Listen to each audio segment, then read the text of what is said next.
আসসালামু আলাইকুম ওয়া রাহমাতুল্লাহি ওয়া বারাকাতুহু। আমরা নামাজ ভাঙার সংক্ষিপ্ত কিছু কারণ সম্পর্কে আলোচনা শুনব, যে সমস্ত কারণে নামাজ ভেঙে যায়। এক নাম্বার, নামাজে কেরাত অশুদ্ধ পড়া। নামাজে যদি কেরাত অশুদ্ধ পড়া হয় নামাজ ভেঙে যায়। তাই শুদ্ধ করে কেরাত পড়া শিখা ফরজ।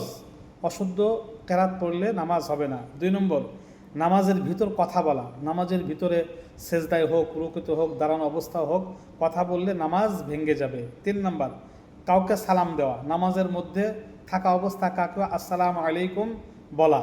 4 নম্বর, সালামের উত্তর দেওয়া। আপনি সালাম দিলেন না, কেউ আপনাকে সালাম দিল নামাজের বাহির থেকে, আপনি নামাজের ভিতর থেকে উত্তর দিলেন ওয়ালাইকুম আসসালাম, তাহলে নামাজ ভেঙে যাবে। 5 নম্বর, শব্দ করা। নামাজের মধ্যে কোনো ব্যথায় বা কোনো কাতরতা এরকম শব্দ করলে নামাজ ভেঙে যাবে। 6 নম্বর, বিনা ওজরে কাশি দিলে নামাজ ভেঙে যাবে।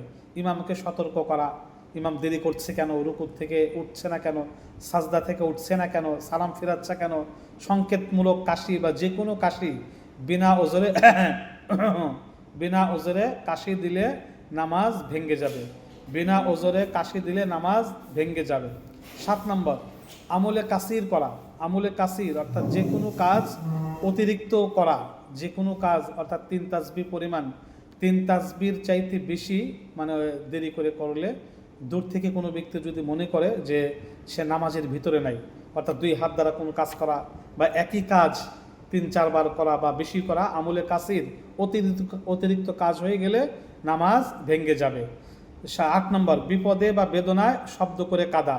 নামাজের মধ্যে যদি কেউ শব্দ করে হাওমাও করে কাঁদে নামাজ ভেঙে যাবে। তবে আল্লাহর কথা স্মরণ করে জাহান্নামের ভয়ে যদি নিঃশব্দে কাঁদে বা চোখের পানি বেরে নামাজ ভাঙবে না।